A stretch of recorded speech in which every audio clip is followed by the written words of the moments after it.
I might perhaps just move on to my general manager remarks for this month. I just had a few. I'll keep it relatively short given the long agenda ahead of us. First of all, we're continuing meeting with the Safety and Service Excellence Task Force. I'm continuing to be very encouraged by the work and the depth of thought that is going through that whole process. We have another public meeting tonight, 5 to 7 here in this room actually, and we'll be looking at a number of topics tonight, including how is the schedule drafted? How in the past we've looked at sort of the life of a TriMet operator and how do we interact with that operator over a period of time. And so very, very interesting observations coming through. It's a very, as you know, diverse group in terms of their expertise and community views that come about. And so I think we'll have some very excellent recommendations coming to you later in October. I would also note that we continue our implementation of the top-to-bottom safety review recommendations. Again, nearly 100 of those. Many of them are implemented. Others that take a little bit of time we're working on. There'll be others that I'll need to talk to you about as part of our budget deliberations for the next year. But full speed ahead in terms of implementing those actions. I might also note that we've had some excellent case studies that we worked with. I think I mentioned to you at the briefing that we had some excellent feedback from UPS in terms of the way that they interact on a safety basis and the way that they interact with their drivers. Also had some interesting conversations with representatives of Les Schwab relating to training and how they motivate employees. So we're again looking at sort of the best practices wherever we can find them in many different areas and beginning to draw that forward. And again, I think it's very interesting work and very interesting recommendations likely to come from the task force. I also wanted to report to you on distracted driving. As you all very well know, we have had a writer contact us suggesting that one of the operators was actually reading a Kindle as they were operating the bus. One of the, I think, positive things from my standpoint is that once that proof, if you will, was provided to our customer service, we were able to actually get into action and remove that driver from service very quickly, put them on paid administrative leave while we're investigated, and that investigation is continuing in meetings with the operator and his union representative are scheduled. So we'll have further updates to you as that obviously occurs. Obviously, can't say a whole lot about the process until it concludes. But it did also sort of alert us that we wanted to make sure that messages got out once again to our workforce that this is absolutely unacceptable. So we have now sent to both home and business email addresses, if you will, of all of our operators an updated policy related to distracted driving. And that's a recommendation that came out of our top-to-bottom review, as well as some of the work that's been going on industry-wide with the American Public Transit Association, actually looking at these issues industry-wide. And so we've revised our policy and then provided that updated policy to all the operators. I think, as you know, clearly 99% of our, 99.9 perhaps, of our operators understand this and follow these rules very diligently. And so one of the things that is hardest, I think, for those of us inside is that some of these incidents obviously paint with a very broad brush the workforce that we know is very dedicated and very hardworking and doing a great job every day in terms of providing service to our over 300,000 customers a day. And just to remind you, the SOP related to electronic devices, standard operating procedures, is that they all must be turned off and stowed away when operating a bus or a train. And so that is simply the rule, and exceptions to it can't be tolerated. Any failure to comply does result in disciplinary action, and that can include up to and including termination.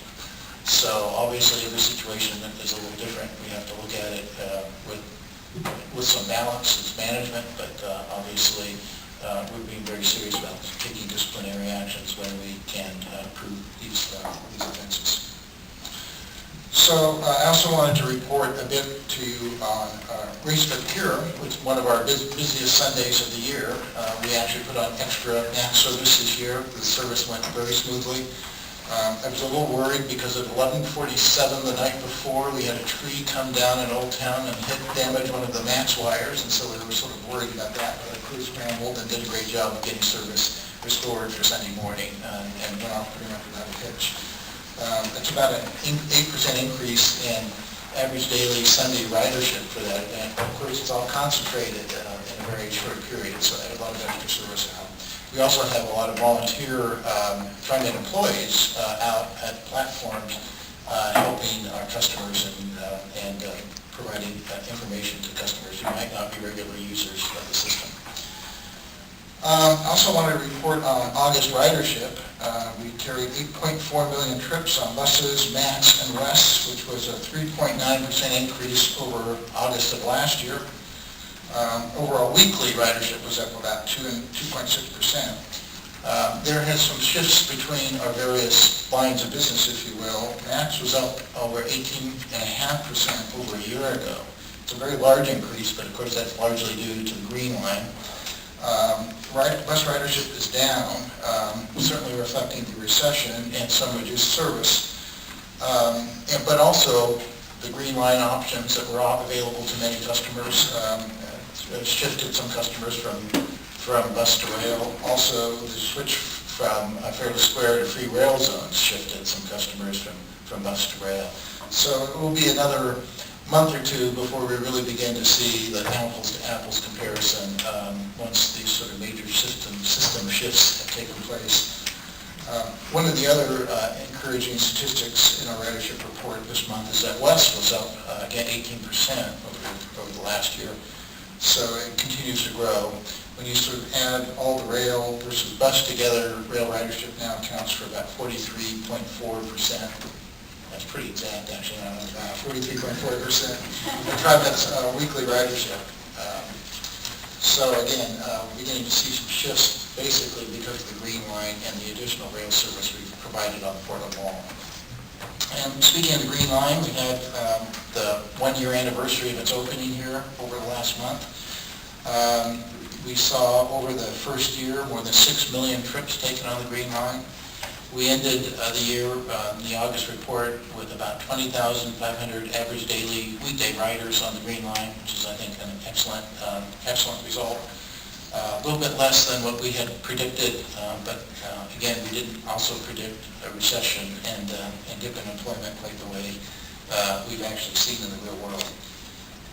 Also wanted to note that we now have a Facebook page, and on that Facebook page we're beginning to feature some of the great stories about how our employees add to our local community.